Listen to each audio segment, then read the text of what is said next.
Dharma untuk kesempatannya. Karena tadi pembicara 1 dan 2 sudah banyak menyampaikan materi, teman-teman peserta juga kayaknya udah nggak sabar pengen tanya. Saya mungkin kasih brief aja penjelasan tentang LPDP, yang mana sebenarnya semua informasi yang akan saya sampaikan itu sangat bisa diakses sendiri oleh teman-teman gitu.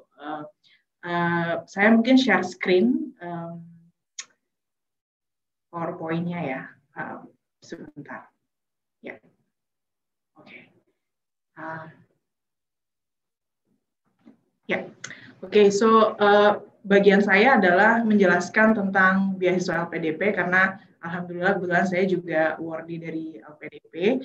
Sebenarnya beasiswa LPDP itu apa? Dia program beasiswa yang sumber dananya itu adalah dari pemerintah Indonesia yang diperoleh dari pemanfaatan yang disebut sebagai dana pengembangan pendidikan nasional.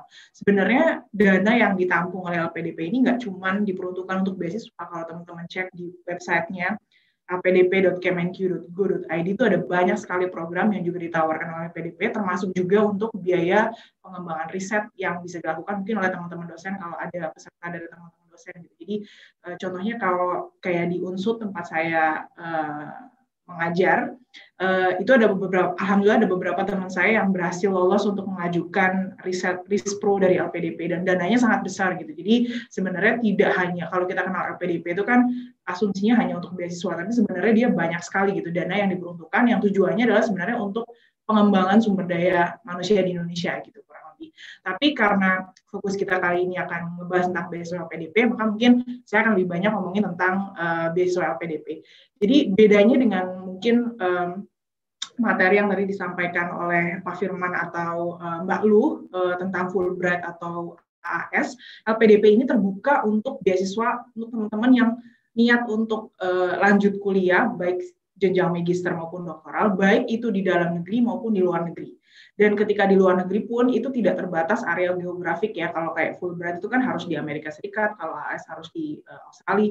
Kalau LPDP itu di seluruh dunia. Yang penting dia masuk dalam universitas list atau daftar universitas yang memang ditentukan oleh PDP. Jadi bedanya adalah kalau teman-teman, aku kayaknya nggak mau ke luar negeri dulu deh gitu ya. Kayaknya aku cinta banget sama Indonesia, aku mau target beasiswa di Indonesia aja, itu juga bisa gitu. Jadi LPDP itu tidak hanya untuk pendanaan beasiswa yang di luar negeri, tapi juga di dalam negeri. Nah, apa aja jenis beasiswanya? Saya juga baru update ini tentang jenis beasiswa LPDP karena tahun sebelumnya itu tidak sebanyak ini. Jadi kalau teman-teman lihat di tahun 2021 itu ada tiga jenis general beasiswa yang di provide sama LPDP. Yang pertama itu adalah beasiswa afirmasi. Beasiswa afirmasi itu ada lagi apa yang disebut dengan beasiswa afirmasi LPDP itu adalah beasiswa yang diperuntukkan untuk golongan masyarakat yang berkebutuhan khusus atau difabel, terus juga untuk teman-teman yang mungkin berasal dari daerah afirmasi, nanti saya jelaskan lebih lanjut. Yang kedua adalah untuk teman-teman yang tergolong dalam kelompok masyarakat prasejahtera atau prasejahtera gitu ya. Jadi ada jenis 3 afirmasi ini. Kalau teman-teman merasa ada di antara 3 kategori ini, maka teman-teman akan masuk dalam kategori di beasiswa afirmasi. Nah, yang kedua adalah ada beasiswa targeted. Ini tadi mungkin sempat disinggung oleh Mbak Luh ya, bahwa mungkin kalau AAS itu ada keterbatasan, nggak boleh misalnya dia dari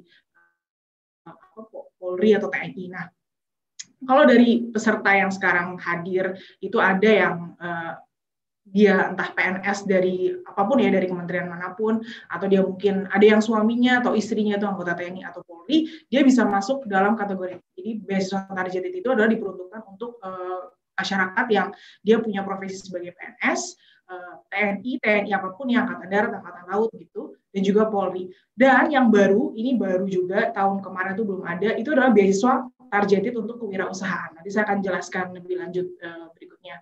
Nah, yang ketiga adalah beasiswa umum. Berarti kalau beasiswa umum ini adalah untuk masyarakat yang tidak masuk dalam kategori beasiswa afirmasi maupun targeted. Apa aja jenisnya? Itu ada beasiswa reguler. Nanti saya jelaskan sedikit lebih lanjut. Ada namanya beasiswa PTUD. PTUD ini hanya untuk mahasiswa atau calon mahasiswa yang sudah punya letter of acceptance atau surat penerimaan dari perguruan tinggi universitas terbaik di dunia. Jadi ada 10 kalau nggak salah perguruan tinggi universitas, 10 atau 15 universitas terbaik di dunia, dia bisa masuk kategori ini.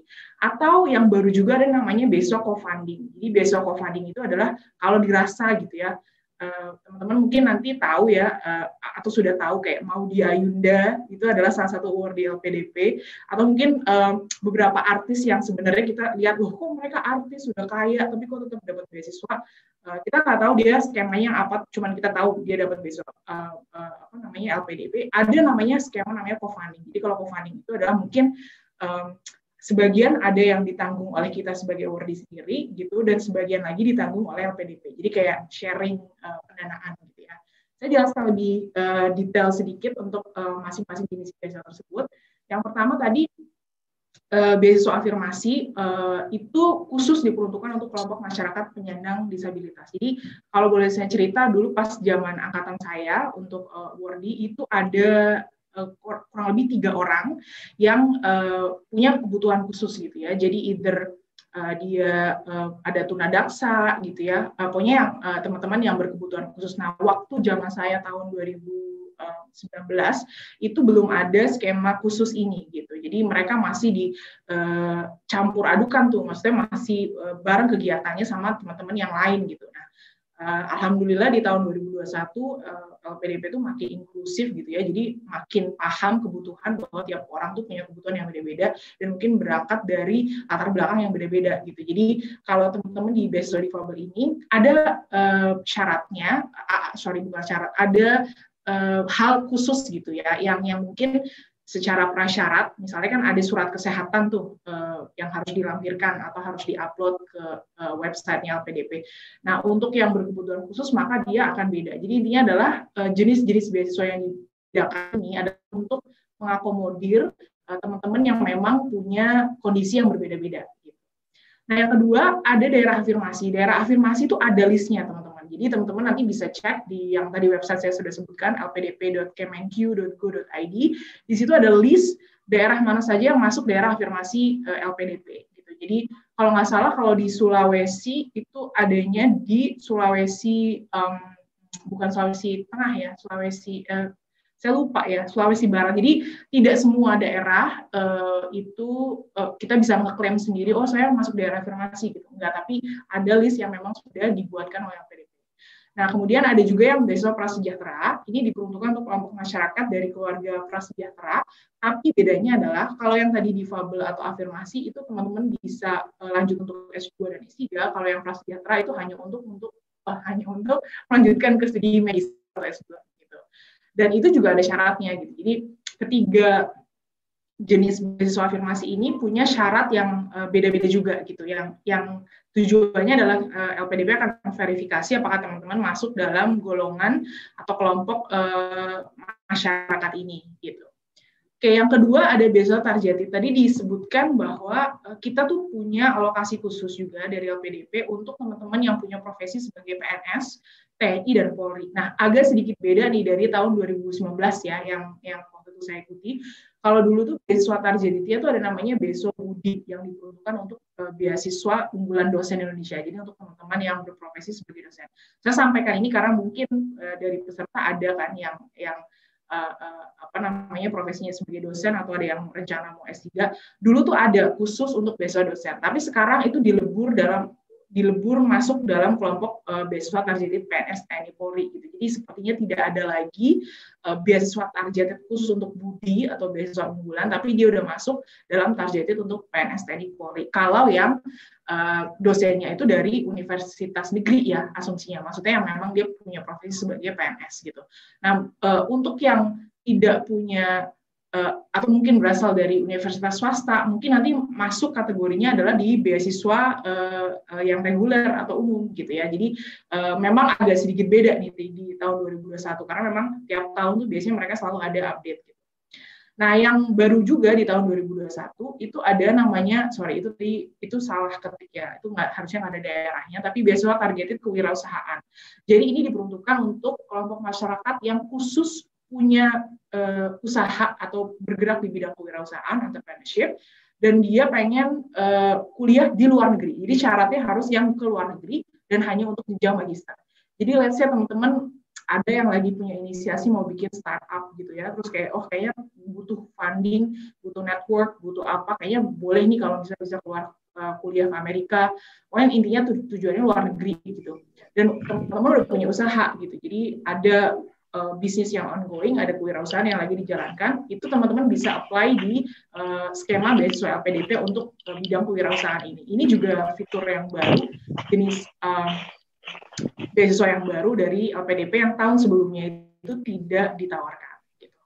Nah, kemudian kategori yang terakhir itu adalah beasiswa umum. Kalau ini tadi yang disebut reguler ya, berarti yang tidak masuk dalam kategori targeted maupun afirmasi, itu boleh untuk seluruh warga negara Indonesia. Jadi syaratnya asal punya KTP gitu ya, punya sebagai warga negara Indonesia gitu. Jadi untuk menempuh kuliah magister dan doktor bisa di dalam negeri maupun di luar negeri.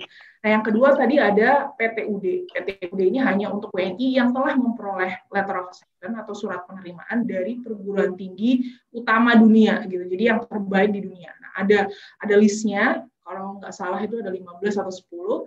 Teman-teman bisa cek kalau misalnya salah satunya di Harvard atau di Stanford, wah udah dapat LOE di Stanford atau di Stanford atau Harvard itu kan beasiswa uang SMP-nya aja kayak mahal banget gitu ya, tapi udah punya itu, nah teman-teman bisa masuk ke kategori yang PTUD ini. Atau yang ketiga, ini juga baru fiturnya, ada namanya beasiswa co-funding. Jadi dia memberikan kesempatan untuk masyarakat yang mungkin sebenarnya masuk kategori cukup mampu gitu ya kalau untuk kuliah sendiri, tapi kayaknya nggak terlalu yang kaya banget kayak Bakri gitu, maka dia bisa masuk ke beasiswa jenis yang co-funding ini. Jadi punya kesempatan untuk masyarakat bisa ikut ke pendanaan beasiswa PDP. Nah, untuk besarannya berapa persen mungkin saya belum tahu tentang ini, tapi mungkin once teman-teman daftar itu akan ada informasi yang lebih lanjut gitu ya. Maksudnya biasanya ketika kita udah masuk ke sistemnya nanti akan ada keterangan lebih lanjut, misalnya teman-teman berkomitmen untuk co-funding berapa persen dari total pendanaan atau komponen apa yang mau teman-teman tanggung sendiri. Jadi misalnya kayak oke, aku bisa kuliah ke luar negeri, tapi aku nggak mampu bayar SPP-nya, minta PDP bayar SPP-nya, aku bayar biaya hidup sendiri gitu. Itu bisa. Jadi mungkin komponen biaya yang akan ditanggung PDP hanya biaya SPP aja gitu misalnya.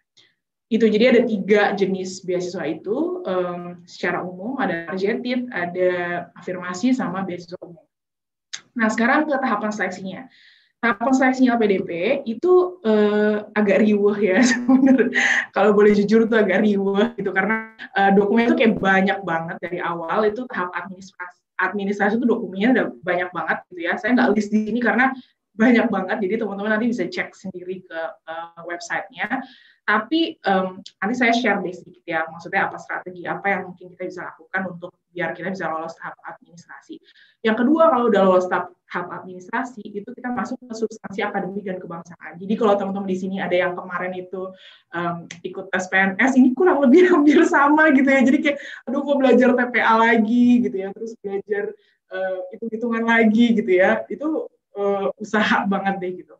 Nah, yang khusus adalah sepengalaman saya ketika di 2019, kalau teman-teman itu yang tujuannya ke luar negeri, di tes substansi akademiknya ada pula itu suruh bikin essay on the spot gitu. Jadi suruh bikin bukan paper ya, istilahnya kalau paper kalau berat, jadi bikin essay on the spot 500 kata atau berapa minimal gitu, yang topiknya tuh random banget gitu. Jadi waktu itu saya ingat saya kan ngambilnya bisnis ya, dan waktu itu saya dapat topik tentang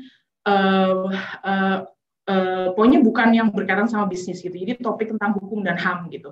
Jadi pentingnya untuk teman-teman mulai dari sekarang, baik yang udah siap mau daftar maupun yang kira-kira masih ya mungkin tahun depan baru daftar, adalah memperkaya hasanah ilmu pengetahuan umum gitu ya, karena ternyata topik yang dibahas atau yang dites itu bisa macam-macam banget.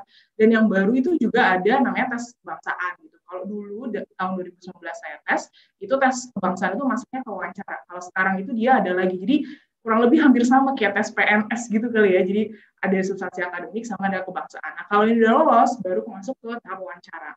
Nah, tahap wawancara itu ada beberapa pihak nih yang akan mewawancarai kita sebagai calon awardee. Yang pertama adalah panel dari akademisi, kemudian praktisi, sama yang ketiga adalah psikolog. Jadi satu panel isinya 3 orang ini. Ada akademisi, ada praktisi, sama ada dari psikolog. Nah, kalau kita tujuannya ke luar negeri, dari tahapan wawancara udah pakai bahasa Inggris tuh, Bun, gitu. Jadi kayak udah, kalau dari awal tuh udah kayak ribet banget gitu ya. Jadi dari awal itu kalau tujuannya luar negeri itu udah wawancaranya pakai bahasa Inggris. Nah, terus yang kedua, dulu zaman saya wawancara yang kedua itu kita wawancara sama pihak otoritas gitu ya dari pemerintah yang akan mewawancari tentang kita tuh profilnya kayak apa sih gitu. Ada bibit-bibit nih orang kayaknya bakal melakukan tindakan yang tidak terpuji nggak misalnya gitu. Jadi ada 2 step wawancara gitu. Jadi itu kalau dulu ya. Jadi ada tadi panel yang isinya 3 orang itu, kemudian ada wawancara sama pihak otoritas. Dan semua prosesnya ini dilakukan sangat profesional ya, maksudnya semua tahapan ini dilakukan sangat profesional. Kita juga terbuka kayak misalnya di tahapan kedua substansi akademik itu langsung keluar, jadi kayak ya macam kayak tes TPA tuh skor kita bisa langsung keluar gitu. Makanya mungkin sebenarnya ketika habis tes tuh kita udah kayak bisa predik gitu ya karena semua peserta yang lain juga skornya langsung keluar kan, kita bisa tahu kita kira-kira ada di rank berapa, kira-kira bakal masuk atau enggak tahap berikutnya gitu. Dan di tahap ketiga wawancara itu juga dilakukan dengan sangat profesional oleh orang-orang yang memang profesional di bidangnya. Gitu. Jadi tahapan seleksinya di 3 ini. Kemudian sebenarnya kalau daftar beasiswa itu sekarang kan serba online ya, jadi semuanya itu pendaftaran lewat online. Ada linknya di beasiswa-lpdp.kemenq.go.id. Terus karena tadi tahapan pertamanya adalah untuk seleksi administrasi, maka ketika kita daftar ya harus mengunggah semua dokumen yang dipersyaratkan. Jadi kata-kata semua dokumen yang dipersyaratkan itu memang wajib gitu. Jadi jangan sampai ada yang nggak dimasukkan gitu. Jadi yang dipersyaratkan itu ada. Untungnya sistemnya dari LPDP itu dia bagus gitu. Jadi ketika ada dokumen yang kita belum upload, maka dia akan kasih warning gitu. Kita nggak akan bisa submit sampai semua dokumen itu terupload dengan sempurna gitu. Lalu nanti akan ada kode registrasi. Yang kode registrasi ini akan berlaku sepanjang sampai kita sepanjang proses seleksi gitu ya. Kode registrasi ini yang nanti bisa untuk akses kita di tahapan atau tes-tes berikutnya. Nah sekarang saya mau, kalau untuk syarat dokumen, tadi saya nggak sebutkan karena teman-teman sebenarnya bisa ngecek sendiri di website-nya. Saya cuma pengen berbagi aja nih strategi yang mungkin mudah-mudahan bisa bermanfaat untuk teman-teman atau khususnya peserta ya. Saya nyiapin 2 strategi nih untuk yang udah siap mendaftar, maksudnya kayak wah udah punya LOE, terus kayak aku kayak target tahun depan harus kuliah gitu ya. Maka mungkin ada beberapa hal ini yang bisa teman-teman lakukan. Yang pertama, cek detail persyaratan. Jadi baca tuh, meskipun kayak pedomannya tuh sampai puluhan halaman, baca tuh per halaman. Jadi kira-kira apa yang kelewat, apa yang harus dilakukan. Karena mau teman-teman tuh sebenarnya punya potensi sekeren apa, tapi kalau tahap administrasinya gagal ya udah gitu. Jadi tahap administrasi meskipun sepertinya kayak ya sederhana, tapi teman-teman harus benar-benar mengalokasikan waktu yang cukup, masuk ke strategi yang kedua, mengalokasikan waktu yang cukup untuk menyiapkan semua dokumen yang dipersyaratkan. Hampir sama tadi kayak lu ketika dia bilang jangan tunggu sampai batas waktu baru submit gitu ya, karena kita nggak tahu tuh traffic internet kita kayak gimana, atau misalnya tiba-tiba mati lampu terus akhirnya jadi down atau segala macam gitu. Jadi harus ngatur dari sekarang time managementnya, jangan tunggu sampai batas waktu kita submit gitu. Nah ini yang sederhana juga tapi sebenarnya sangat penting, yaitu pastikan dokumen kita tuh punya resolusi yang baik gitu. Jadi jangan mentang-mentang ya yang penting online dokumen gitu kan, terus kita ngupload dokumen fotokopian gak jelas keterangannya atau apa gitu, jangan kayak gitu. Jadi pastikan dokumen kita tuh punya resolusi yang baik, dan mereka biasanya punya format tertentu, misalnya harus dalam format PDF atau JPG aja, maka teman-teman juga siapkan itu. Jadi intinya jangan asal gitu, maksudnya meskipun itu tahap yang sederhana, tapi make sure semuanya bagus. Ada hal lain lagi, misalnya beberapa kan kalau beberapa universitas di Indonesia, menurut cerita dari teman-teman saya juga, itu ada yang ijazahnya tuh melebihi dari standar kertas A4 gitu ya, jadi yang ijazahnya gede banget, atau misalnya kayak GPA-nya, GPA itu kayak transkripnya tuh panjang banget gitu. Nah itu gimana? Itu juga harus dipikirin tuh ketika nyeken gitu. Jadi jangan asal nyeken terus ternyata kop universitasnya kepotong gitu. Hal-hal sederhana kayak gitu tuh harus, pokoknya harus detail-detail kayak gitu harus diperhatikan juga, meskipun sederhana ya, karena once again tadi seleksi pertama itu dari hal-hal kayak gitu. Nah, terus lagi belajar, lagi dan lagi dan lagi. Yang tadi saya bilang, kita kadang waktu saya tes itu harus bikin essay on the spot. Jadi benar-benar essay itu kita nggak dikasih tahu harus nulis apa tuh, enggak, tiba-tiba dan topiknya tuh random. Jadi jangan pikir kalau nggak, aku misalnya apa namanya anak bisnis nih, maka harus tahu cuma tentang bisnis, enggak juga gitu. Teman-teman harus update juga informasi misalnya tentang apa sih yang lagi happening sekarang di masyarakat, apa yang kira-kira isu yang pokoknya menyangkut tentang Indonesia atau menyangkut tentang kawasan atau menyangkut tentang isu global gitu. Jadi perkaya diri dengan sebanyak-banyaknya ilmu. Karena kita nggak tahu di bagian mana tuh tiba-tiba ilmu itu akan bisa bermanfaat along the way kita ngelakuin seleksi gitu ya. Karena ada juga tuh temen yang dia cerita dia itu ketika tahapan wawancara tiba-tiba si pewawancaranya tuh nanyain hal yang random banget gitu.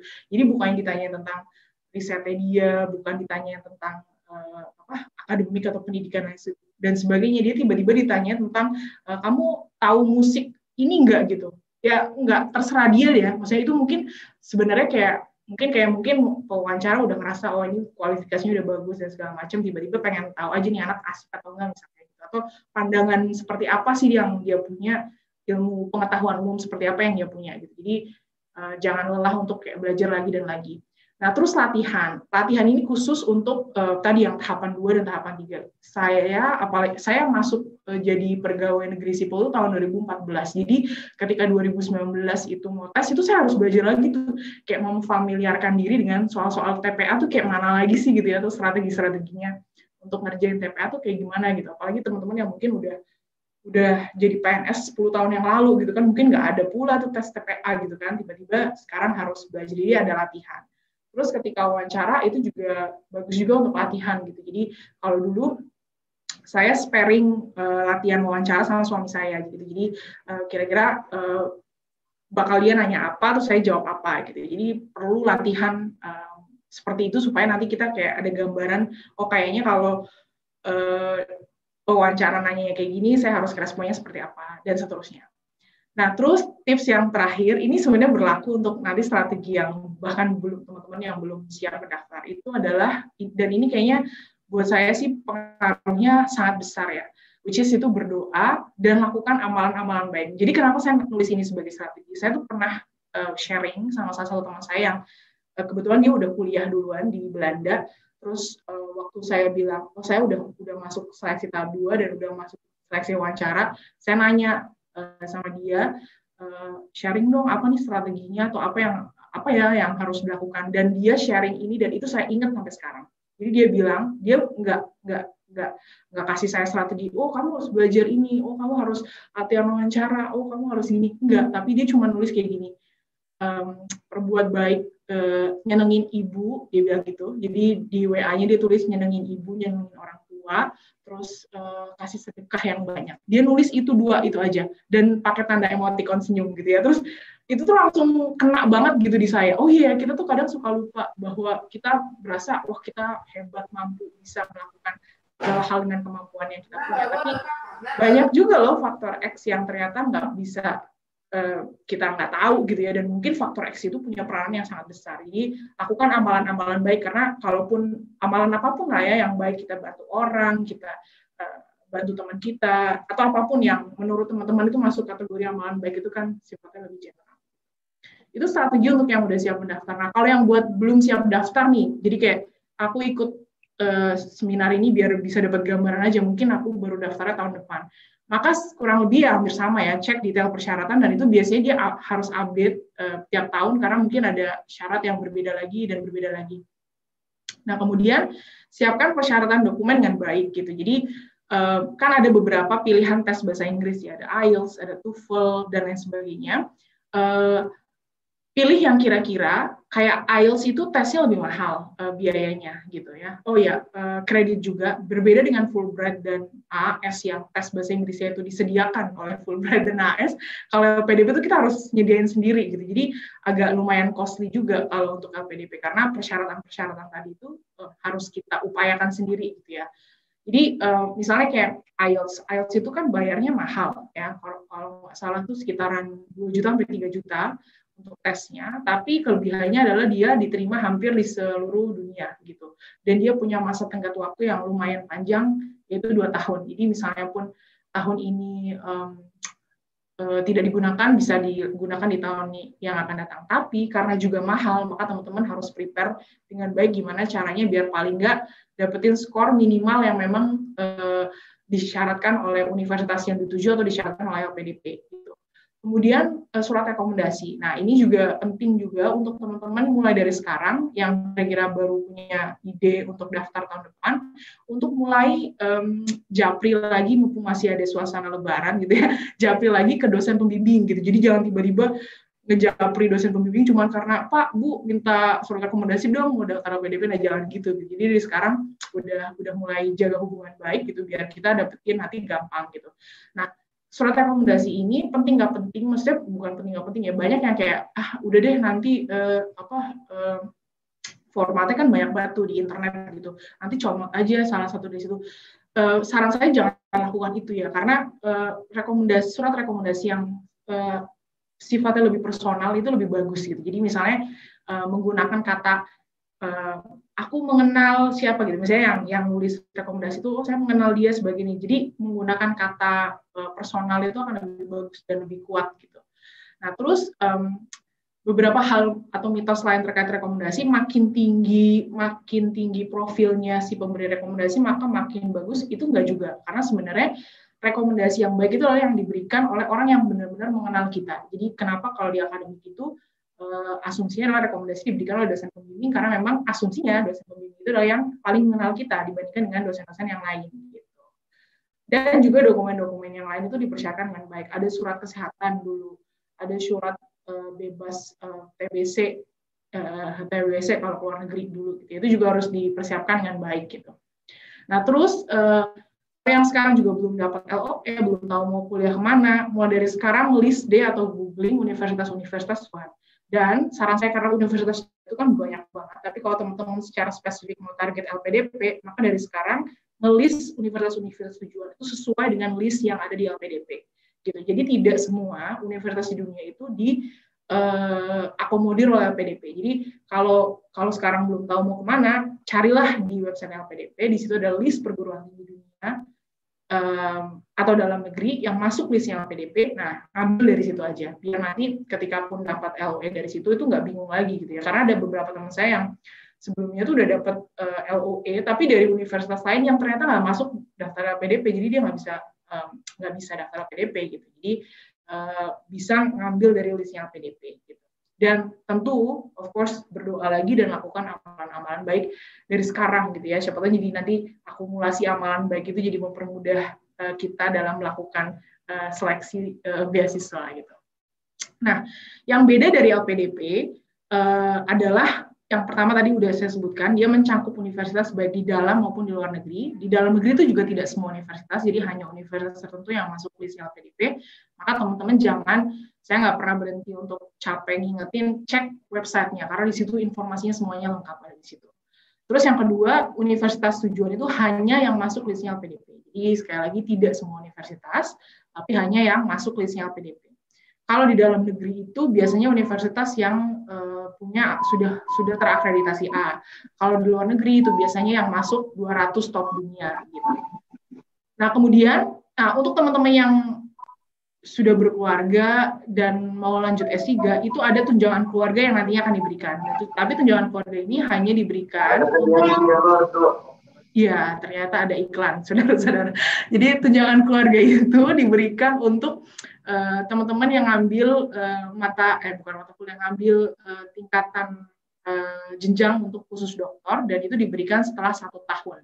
Jadi tunjangan keluarga itu diberikan maksimal kepada 2 orang, yaitu kepada 1 suami atau 1 istri saja, dan kepada 1 anak. Jadi kalau anaknya 3 gimana? Ya tetap yang diberikan 1.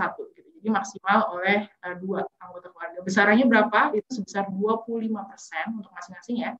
25% dari tunjangan hidup yang diberikan oleh awardee. Jadi ya lumayan lah gitu. Nah, kemudian yang berikutnya, untuk teman-teman yang S3, itu juga ada bantuan dana untuk riset, which is ini very helpful, terutama kalau teman-teman itu tidak dikasih dana riset oleh universitasnya gitu. Jadi teman-teman bisa mengajukan selain dapat beasiswanya dapat living allowance segala macam, ya teman-teman bisa mengajukan lagi untuk dana bantuan riset gitu. Jadi dapat lagi tuh dari LPDP.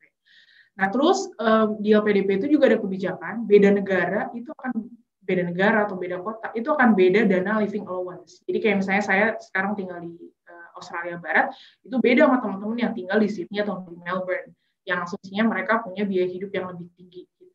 Jadi, apakah strateginya memilih kota dengan living allowance yang tinggi? Enggak juga, karena ya itu akan sepadan gitu. Jadi, pinternya LPDP adalah dia kayak bisa tahu gitu ya. Ini kalau orang tinggal di New York sama tinggal di Milwaukee misalnya, ya kayak Firman, mungkin yang beda lah. Atau kayak di sini, di Sydney, atau dengan di Perth itu kan beda living allowance-nya, maka dikasih beda living allowance amount yang beda juga. Gitu. Terus berikutnya yang beda juga lagi adalah kita dikasih masa visa tinggal di luar negeri yang biasanya lebih lama. Sebagai contoh perbandingan langsung, misalnya kayak teman-teman AS kayak Mbak Luh ini, ketika jadi dia dikasih waktu kurang lebih seminggu atau sebulan gitu setelah dia selesai kuliah, itu dia harus segera pulang ke Indonesia. Tapi kalau di LPDP kita bisa sampai tenggatnya itu bisa sampai 8 bulan atau 1 tahun. Jadi kalau kita udah lulus, kita kayak masih pengen tinggal di luar negeri dengan biaya hidup kita sendiri ya, karena kalau udah lulus kan kita nggak dikasih beasiswa lagi. Kita pengen kerja dulu mungkin, atau pengen nyari pengalaman dulu, itu bisa diperbolehkan sampai dengan 8 bulan atau bahkan sampai 1 tahun. Jadi masa visa tinggal itu biasanya lebih lama kalau LPDP. Dan yang terakhir, mungkin ada juga yang lain, tapi ini yang terpikir oleh saya, kita punya fast network yang luar biasa dan itu hampir di seluruh dunia. Mau buktinya, nah ya salah satu award dan ini cuma mungkin 4 orang ini karena ini yang paling terkenal kayaknya. Sebenarnya banyak juga yang keren-keren, tapi mungkin tidak karena mereka bukan public figure, jadi nggak tahu. Kayak Maudy Ayunda itu saya bisa dengan senang dan bangga bilang tuh Maudy Ayunda tuh temenku loh gitu, karena kita sama-sama award di LPDP. Terus ada juga Belva, itu yang foundernya Ruang Guru, dia juga penerima beasiswa LPDP. Ada juga Nadira Afifa, kalau teman-teman mungkin ingat tahun kemarin tuh dia hype banget karena ngasih speech di Harvard sebagai pidato kelulusan gitu ya. Dia juga dari award di LPDP. Ada juga Tasya Kamila, artis juga, dia juga dapat dari LPDP. Jadi mereka adalah teman-teman kita gitu. Jadi kalau teman-teman award di LPDP itu bisa juga bilang, mau dia Ayunda tuh temanku loh gitu ya. Padahal kayak nggak kenal personal, tapi karena dia sesama award di LPDP, jadi itu masuk ke networknya kita gitu. Jadi kita bisa berhubungan dengan mereka juga. Nah, beberapa pesan, ini mungkin slide terakhir. Saya cuma pengen bilang kalau beasiswa itu sangat beragam. Mungkin di sesi seminar ini cuma ada 3 beasiswa yang tadi disebut ya. Ada AAS, Fulbright, sama LPDP. Tapi sebenarnya di luar 3 ini ada banyak banget gitu. Ada beasiswa dari pemerintah Turki, ada beasiswa dari pemerintah Hungari, ada beasiswa dari pemerintah Singapura gitu ya. Dan bahkan mungkin beasiswa dari universitas-universitas gitu. Jadi jangan limit membatasi diri kita hanya dari beasiswa yang kayaknya terkenal aja. Ini 3 ini kebetulan yang paling terkenal, Fulbright, AS, sama LPDP. Tapi sebenarnya banyak juga opportunity di beasiswa-beasiswa lain yang perlu dieksplor lagi oleh teman-teman. Nah, terus yang kedua, semua beasiswa itu sifatnya kompetitif. Jadi kayak AAS itu juga kompetitif, Fulbright itu juga kompetitif, LPDP juga kompetitif. Sebagai catatan, di tahun 2019 itu ada 30.000 sekian pendaftar LPDP. Jadi saingan teman-teman itu nggak cuma tetangga sebelah gitu, saingannya itu adalah 30.000 manusia Indonesia yang lain gitu. Dan mereka akan dapetin beasiswa, misalnya yang di tahun 2019, seingat saya yang dapat beasiswa untuk ke luar negeri itu hanya sekitar 300 gitu. Jadi rasionya itu kecil banget gitu. Jadi mungkin karena kita tahu bahwa ini kompetitif, maka teman-teman harus sadar bahwa nggak apa-apa deh bersakit-sakit dahulu gitu ya. Jadi kita usaha dulu, kita sibuk sana kemari untuk kontak sama dulu buat tes IELTS segala macam gitu. Jadi harus ada pengorbanan itu, dan itu nggak apa-apa gitu. Tapi ada beberapa teman yang alhamdulillah dalam sekali coba itu bisa lolos, tapi it's okay to try and fail. Jadi mungkin dalam sekali coba teman-teman ada yang nggak langsung hasil, it's okay gitu, coba lagi gitu. Yang penting adalah keep going. Dan mungkin kalau nggak lolos di LPDP, bisa juga coba di beasiswa yang lain. Kayak ceritanya Mbak Luh itu, dia sempat cerita ke saya, nggak tahu tadi udah disampaikan atau belum, dia sempat daftar di LPDP, nggak lolos malah dapetnya AAS gitu. Jadi it's okay to try, fail, yang penting adalah yang penting kita terus keep going gitu. Nah, sama pesan terakhir, kalau bisa, kalau memang ada kesempatan dan kesempatan itu memang ada banyak gitu, ke luar negeri aja dibandingkan ke dalam negeri. Kenapa?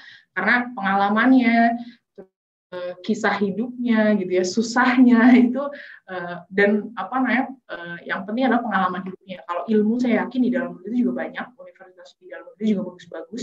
Secara ilmu saya yakin insya Allah nggak kalah gitu ya, bahkan mungkin di dalam negeri bisa lebih bagus gitu karena kayak lebih spesifik gitu kan.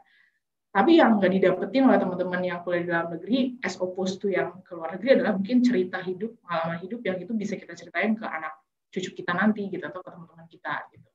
Jadi itu aja pesannya dari saya. Terima kasih banyak. Mudah-mudahan nggak terlalu lama. Assalamualaikum warahmatullahi wabarakatuh.